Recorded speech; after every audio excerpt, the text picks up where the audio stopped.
Hello दोस्तों, मैं हूँ आरती मौर्य, स्पेशल एजुकेटर। कैसे हैं आप सभी लोग दोस्तों जैसा कि हम पेपर 7 पर बात कर रहे हैं, पेपर 7 में डिस्टेंस एजुकेशन को कवर कर रहे हैं दोस्तों। अब तक डिस्टेंस एजुकेशन का अर्थ, परिभाषा और हमने उसके डिस्टेंस एजुकेशन के कुछ अंग भी कर चुके हैं। और आज का जो हमारा टॉपिक रहेगा दोस्तों, आज हम करेंगे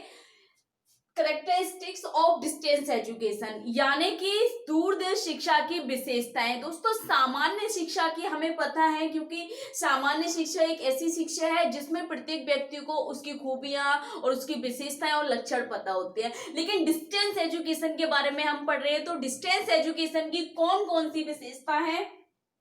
जिसे डिस्टेंस एजुकेशन कहा गया है, यानी कि दूरदर्श शिक्षा कहा गया है दोस्तों।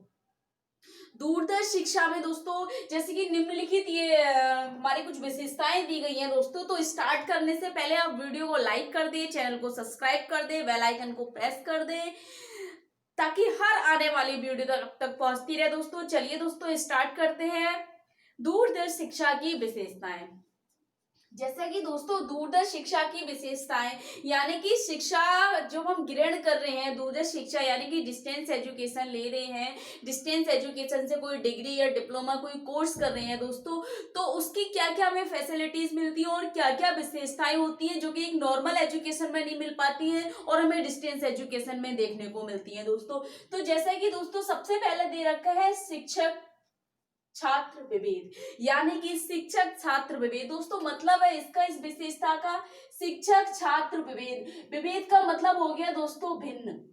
या दूर।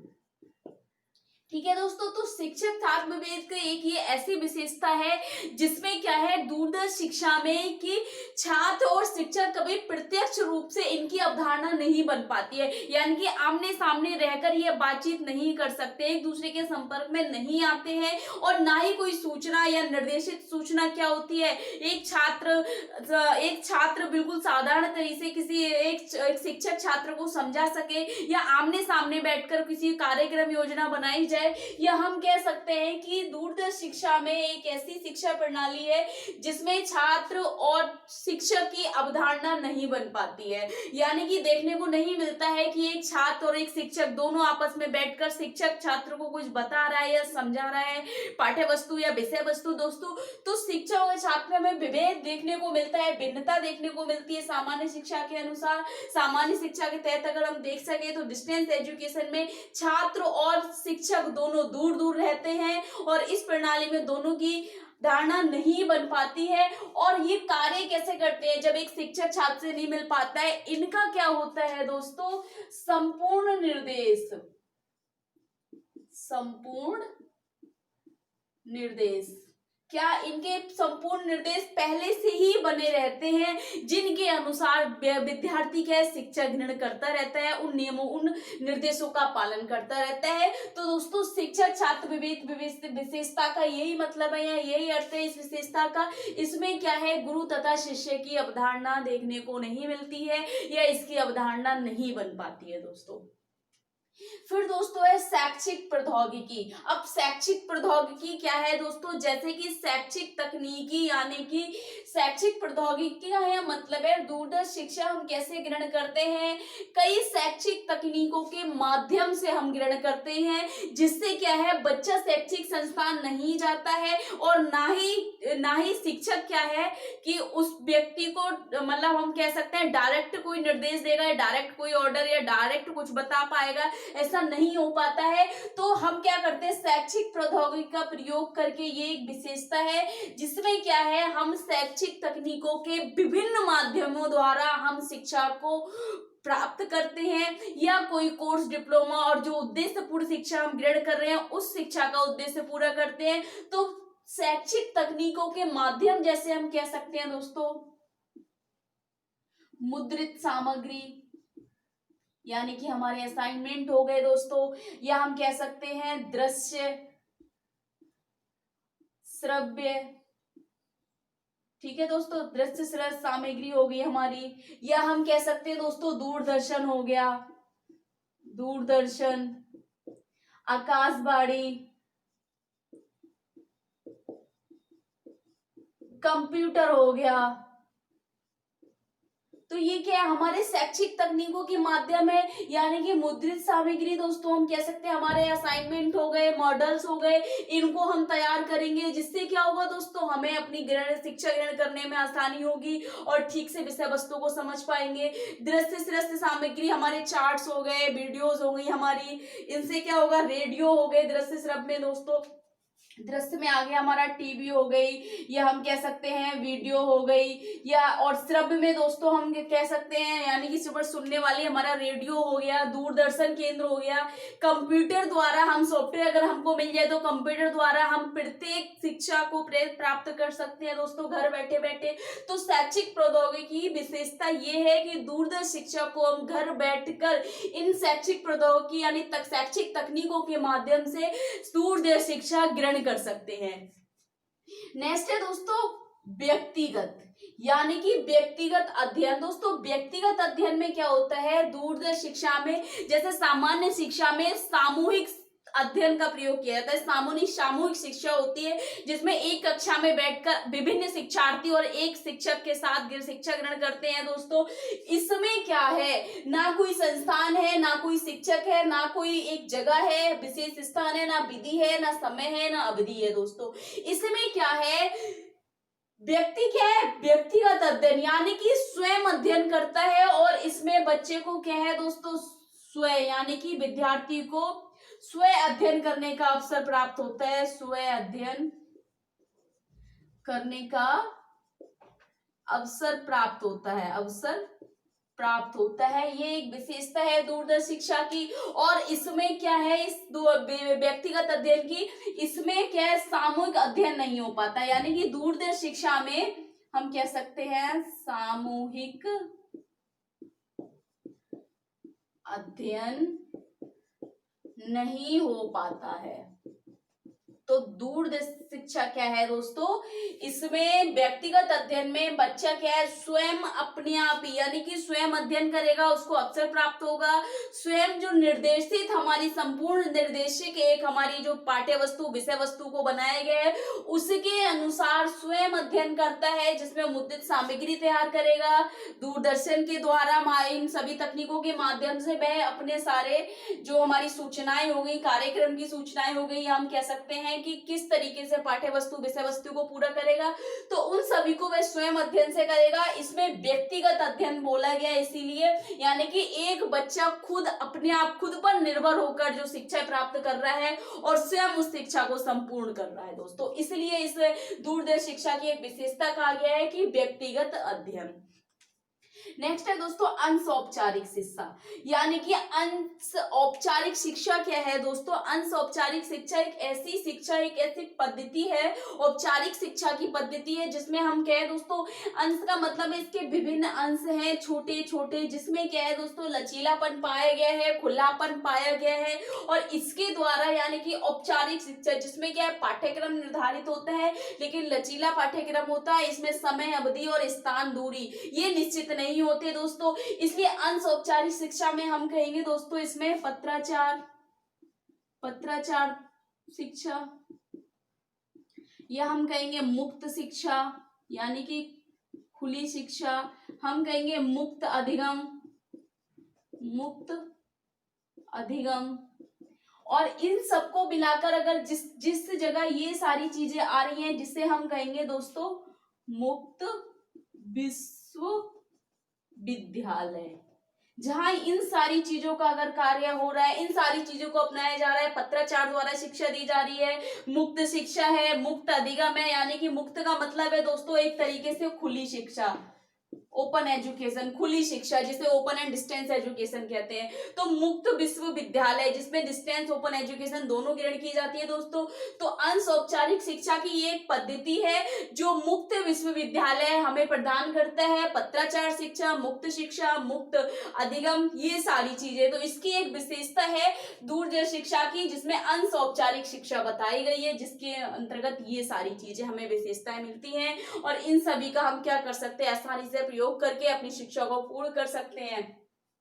नेक्स्ट है दोस्तों शिक्षार्थी केंद्रित शिक्षा, यानी कि शिक्षार्थी केंद्रित शिक्षा का यह मतलब है दोस्तों शिक्षार्थी यानी कि जो शिक्षार्थी ये जो विद्यार्थी या शिक्षार्थी हम कह सकते हैं जो शिक्षा ग्रहण कर रहा है उससे केंद्रित है, यानी कि उस पर आधारित है। अगर बच्चे को उपलब्ध समय है, उपलब्ध समय, ठीक है दोस्तों, उपलब्ध, या हम कह सकते हैं उपलब्ध धन, उपलब्ध धन, ठीक है दोस्तों, उपलब्ध धन, उपलब्ध समय, या हम कह सकते हैं आयु की सीमितता, आयु की सीमितता। तो दोस्तों इसमें क्या है, शिक्षार्थी केंद्रित है कि बच्चे के आयु अनुसार इसमें कोई बाधा नहीं है, यानी कि कोई नियम नहीं है, कोई ऐसी बाउंडेशन नहीं है। उपलब्ध समय बच्चे के पास जब समय होगा वह तब करेगा, यानी कि एडमिशन से लेके वह एग्जाम्स तक, यानी कि एग्जाम भी उसके बच्चे के अनुसार होंगे कि यदि बच्चे ने, विद्यार्थी ने एडमिशन ले लिया है, एडमिशन तक अगर उसके कोई एग्जाम है तो 5 वर्ष तक बच्चा उस कोर्स को पूरा कर सकता है। हम यहाँ बता सकते हैं 5 वर्ष तक, 5 वर्ष तक का समय होता है इस एजुकेशन में, जिसमें बच्चा चाहे वो 6 महीने का कोर्स हो, या कोई डिप्लोमा हो, या 1 साल का डिप्लोमा हो, 2 साल का डिप्लोमा हो, तो 5 वर्ष तक वह कभी भी उपलब्ध समय, उपलब्ध धन और उपलब्ध किसी भी आयु में वह इस शिक्षा को ग्रहण कर सकता है। इसलिए शिक्षार्थी केंद्रित शिक्षा है और ये बच्चे के अनुसार इसके नियम कह रहे हैं संपूर्ण निर्देशित किए जाते हैं। नेक्स्ट है दोस्तों लचीलापन। लचीलापन यानी कि दूरदर्श शिक्षा में बहुत ज्यादा फ्लेक्सिबिलिटी है दोस्तों। जैसे समय निर्धारित नहीं होता इसमें दोस्तों, निर्धारित नहीं होता है, कोई स्थान निर्धारित नहीं होता, ठीक है दोस्तों, कोई नियम निर्धारित नहीं होता, ठीक है, और कोई धन, हम कह सकते हैं कोई धन निर्धारित नहीं होता इसमें, और कई सारी चीजें हैं जिसमें क्या है दोस्तों, पाठ्यक्रम निर्धारित नहीं होता, पाठ्यक्रम। इसमें क्या है दोस्तों, लचीलापन इसलिए कहा गया है कि समय निर्धारित नहीं है, यानी कि हम कह सकते हैं किसी डिग्री या डिप्लोमा का समय है 2 वर्ष तक, तो इसको हम 5 वर्ष तक कभी भी कर सकते हैं। स्थान निर्धारित नहीं है, कोई शैक्षिक संस्थान नहीं है या कोई विद्यालय नहीं है जिसमें हम क्या करेंगे, पत्राचार द्वारा, मुद्रित सामग्री द्वारा, श्रव्य सामग्री द्वारा, दूरदर्शन द्वारा, कंप्यूटर द्वारा, आकाशवाणी द्वारा या रेडियो के माध्यम से हम क्या कर सकते हैं, शिक्षा ग्रहण कर सकते हैं। कोई हम कह सकते हैं विशेष स्थान पर जाने की जरूरत नहीं है, घर बैठे हम कर सकते हैं, इसलिए लचीलापन है। नियम कह रहे हैं कि कोई एक नियम नहीं है, इस दिनांक पर आपको ये एग्जाम करना है या इस दिनांक तक, इस अवधि तक आपको ये समाप्त करना है, तो इसमें कोई नियम अवधि नहीं है या कोई बाउंडेशन, कोई बंधन नहीं है। धन यानी कि ये कम खर्चीला एक साधन है शिक्षा ग्रहण करने का। पाठ्यक्रम यानी कि पाठ्यक्रम कुछ निर्धारित नहीं होता, बच्चा स्वयं यानी कि मुद्रित सामग्री प्रयोग करता है और उस सामग्री के द्वारा वह उसको पढ़ता है, अध्ययन करता है, जिससे वह शिक्षा ग्रहण करता है और अपनी परीक्षा को परिपूर्ण करता है। नेक्स्ट है दोस्तों अप्रत्यक्ष शिक्षा। अप्रत्यक्ष शिक्षा क्यों कहा गया है दोस्तों, अप्रत्यक्ष शिक्षा इसलिए कहा गया है, दूरदर्श शिक्षा यानी कि दूर से रहकर शिक्षा ग्रहण कर रही है, ना तो शिक्षार्थी विद्यालय जा रहा है, ना ही कोई क्लासेस लग रही है, ना ही कोई प्रयोगात्मक कार्य हो रहा है उसका, और ना ही कोई ऐसी कोई नियम है जिसमें नियम या कोई नियम प्रणाली में रहकर कार्यक्रम को पूरा किया जा रहा है, ना ही कोई शिक्षा की प्रक्रिया है दोस्तों। तो अप्रत्यक्ष शिक्षा इसलिए कहा गया है क्योंकि इसमें क्या होता है, जैसे कहा गया कि शिक्षार्थी यानी कि शिक्षक और छात्र, यानी कि शिक्षार्थी और जो शिक्षक और छात्र है दोनों की अवधारणा नहीं बन पाती है। इसमें भी क्या है, अप्रत्यक्ष में यही कहा गया है कि ना शिक्षक, ना विद्यालय और ना छात्र, तीनों ही अप्रत्यक्ष रहते हैं, जिसमें क्या है डाक द्वारा संपूर्ण किया जाता है, यानी कि डाक द्वारा शिक्षा का संपूर्ण किया जाता है, यानी कि डाक द्वारा हम क्या करते हैं, अपनी शिक्षा ग्रहण करते हैं, या यहाँ हम कह सकते हैं पत्राचार द्वारा, यानी कि डाक द्वारा हम संपर्क कर सकते हैं यहाँ पर एक तरीके से, और हम अपने कार्य को संपूर्ण कर सकते हैं, डाक द्वारा संपर्क भी कर सकते हैं, इस तरीके से संपर्क कर सकते हैं। अगर हमें कोई कार्य पूछना है, कुछ करना है, तो हम डाक द्वारा संपर्क करेंगे पत्राचार से। और अगर हमारा कोई असाइनमेंट है जो हमें सबमिट करना है या बुक्स लेनी है, तो उसको क्या करेंगे हम, उसको भी हम डाक द्वारा संपूर्ण कर सकते हैं। यानी कि संपूर्ण प्रक्रिया हमारी क्या चलती है दोस्तों, डाक द्वारा चलती है। इसलिए दूरदर्श शिक्षा की एक विशेषता है अप्रत्यक्ष शिक्षा। नेक्स्ट है दोस्तों जन माध्यम। जन माध्यम दूरदर्श शिक्षा का सबसे मुख्य या मेन या सबसे प्रथम या महत्वपूर्ण उद्देश्य है, जिसमें कहा गया है जन माध्यम, यानी कि जन जन तक पहुंचने वाली शिक्षा जन माध्यम है। इसकी एक विशेषता है, जिसमें जन माध्यम में आता है दोस्तों रेडियो, दूरदर्शन, रेडियो दूरदर्शन हो गया, पत्राचार हो गया, कंप्यूटर हो गया। इस तरीके से दोस्तों रेडियो हो गया, कंप्यूटर हो गया, पत्राचार हो गया, इन सभी के माध्यमों से हम क्या है, जन माध्यम की प्रक्रिया शुरू कर सकते हैं। और इन सभी से क्या है, एक बच्चा घर बैठकर अपने उद्देश्यपूर्ण शिक्षा प्राप्त कर सकता है, किसी डिग्री या डिप्लोमा को पूरा कर सकता है। और हम कह सकते हैं कि जन माध्यम द्वारा कि बच्चा कितनी भी दूरी पर होगा, एक समय में अनेक स्थान, एक समय में अनेक स्थान पर जन माध्यम द्वारा हम शिक्षा प्रदान कर सकते हैं। ये इसलिए दूरदर्श शिक्षा का एक माध्यम है, एक दूरदर्श शिक्षा की एक विशेषता है, जिसे जन माध्यम कहा गया है दोस्तों। नेक्स्ट है कम खर्चीला। दूरदर्श शिक्षा दोस्तों, दूरदर्श शिक्षा में एक ऐसी शिक्षा प्रक्रिया है जिसमें व्यक्ति क्या है, दूर रहकर कम समय में, उपलब्ध समय में अपनी क्षमता अनुसार दोस्तों वो शिक्षा ग्रहण कर रहा है, जिसमें कम खर्चीला, यानी कि कम खर्चीला, यानी कि केवल एडमिशन के टाइम में आपकी एक बहुत ज्यादा निम्न, हम कह सकते हैं निम्न दर या निम्न स्तर की एक छोटी सी धनराशि जमा होती है, जो एडमिशन की और पूरी छमाही की, यानी कि एक सेमेस्टर की एक साथ फीस जमा हो जाती है। और कम खर्चीला, यानी कि सामान्य शिक्षा से लेके बहुत ज्यादा कम होता है इसका एक सेमेस्टर, एक पूरा होता है कि एक सेमेस्टर पे आपको फीस जमा कर देनी है और पूरा सेमेस्टर वो उसका हो जाएगा। तो कम खर्चीला है, इसमें कम धन की जरूरत होती है, कम धन, इसका मतलब बचत हो गई,